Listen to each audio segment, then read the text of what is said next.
আপনি কি জানেন রান্না পুজোর ইতিহাস কি? যদি না জেনে থাকেন আসুন জেনে নিন।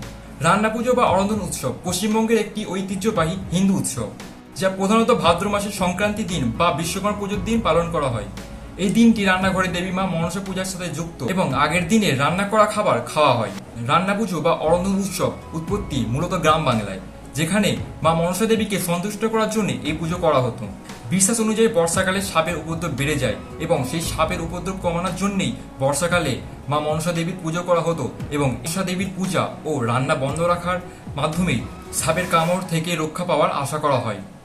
উৎসবের দিন রান্নাঘর পরিষ্কার করে সেখানে শালুক বা ফণিমনসার ডাল দিয়ে একটি ঘট স্থাপন করা হয়। আগের দিনে রান্না করে রাখা বিভিন্ন খাবার যেমন পান্তা ভাত, ইলিশ মাছ ও কচু শাক ইত্যাদি খাওয়া হয়। বিশ্বকর্মা পুজোর দিন এই উৎসব পালন করা হয়, যেখানে রান্না বন্ধ রেখে আগের দিনের করা রান্নায় খাওয়া হয়। যদি এই ইনফরমেশনটা আগে থেকে জেনে থাকতে তাহলে আপনি ইয়েস লিখবেন, আর যদি আপনি এই ইনফরমেশনটা না জেনে থাকতে অবশ্যই নো লিখবেন। আর যদি এরকমই ইনফরমেশন ভিডিও আপনি পেতে চান অবশ্যই একটু জানুকে ফলো করে রাখবেন, লাইক করে দেবেন। চলো দেখো।